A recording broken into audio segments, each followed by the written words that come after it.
ഇനി എല്ലാവരും കാത്തിരിക്കുന്നത് ഇന്ത്യ ബംഗ്ലാദേശ് സീരീസിന് വേണ്ടിയാണ്. T20യും ടെസ്റ്റുമാണ് ഇന്ത്യ ബംഗ്ലാദേശുമായിട്ട് കളിക്കുന്നത്. അടുത്ത മാസമാണ് കളി ആരംഭിക്കുന്നത്. ഇപ്പോഴിതാ ബംഗ്ലാദേശ് T20യിൽ സഞ്ജു ക്യാപ്റ്റനാകുമെന്ന റിപ്പോർട്ടാണ് വന്നിരിക്കുന്നത്. ടെസ്റ്റിൽ സീനിയർ താരങ്ങൾ എല്ലാവരും കളിക്കും. T20യിൽ ആരും തന്നെ കളിക്കുകയില്ല.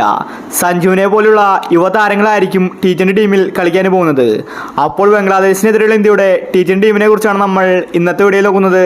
ഇത്തരം ക്രിക്കറ്റ് ന്യൂസിന് വേണ്ടി ഈ ചാനൽ മറക്കാതെ സബ്സ്ക്രൈബ് ചെയ്യൂ. സൂര്യകുമാർ, പാണ്ഡ്യ, രോഹിത് ശർമ്മ, കോഹ്ലി അടക്കം ഇന്ത്യയുടെ എല്ലാ താരങ്ങളും ടെസ്റ്റിൽ കളിക്കാൻ പോവുകയാണ്. അത് കഴിഞ്ഞിട്ടാണ് T20 സീരീസ്. അതുകൊണ്ട് ടെസ്റ്റ് കളിച്ച ഒരു താരവും T20യിൽ ഉണ്ടായിരിക്കില്ല. പാണ്ഡ്യയെ വീണ്ടും ടെസ്റ്റിലേക്ക് തിരിച്ചു വിളിച്ചിരിക്കുകയാണ്. അതുപോലെ സൂര്യകുമാറും ടെസ്റ്റ് കളിക്കുന്നുണ്ട്. അതുകൊണ്ട് T20 സീരീസിൽ സഞ്ജു ആയിരിക്കും ഇന്ത്യയുടെ ക്യാപ്റ്റൻ എന്ന റിപ്പോർട്ടാണ് പുറത്തു വന്നിരിക്കുന്നത്. സഞ്ജുവിന് വീണ്ടും അവസരം കൊടുത്തിരിക്കുകയാണ് ഗൗതം ഗംഭീർ. സഞ്ജുവിനെ കൂടാതെ ഒരുപാട് യുവതാരങ്ങളും ബംഗ്ലാദേശ് T20 സീരീസിൽ ഉണ്ടായിരിക്കും.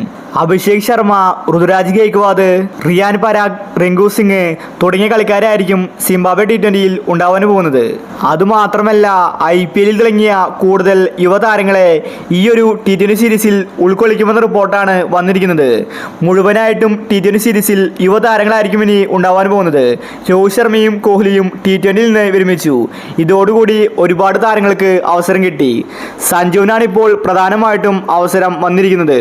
കോച്ച് ഗൗതം ഗംഭീർ ആയപ്പോൾ സഞ്ജുവിന് നല്ലൊരു സപ്പോർട്ട് കൊടുക്കുന്നുണ്ട്. അവസാനത്തെ 2 T20യിൽ സഞ്ജു ഡെക്കായിരുന്നു. എന്നിട്ടും സഞ്ജുവിന് അവസരം കൊടുത്തിരിക്കുകയാണ്. ഇപ്രാവശ്യം സഞ്ജുവിന് ക്യാപ്റ്റൻസിയാണ് കോച്ച് ഗൗതം ഗംഭീർ ഏൽപ്പിച്ചിരിക്കുന്നത്. ബംഗ്ലാദേശ് T20യിൽ സഞ്ജു തകർക്കുമെന്നത് ഉറപ്പാണ്. ഇഷാനെ ഒഴിവാക്കിയിരിക്കുകയാണ്.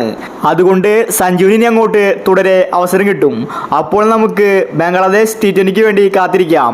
ഇത്തരം ക്രിക്കറ്റ് ന്യൂസിന് വേണ്ടി ഈ ചാനൽ മറക്കാതെ സബ്സ്ക്രൈബ് ചെയ്യൂ.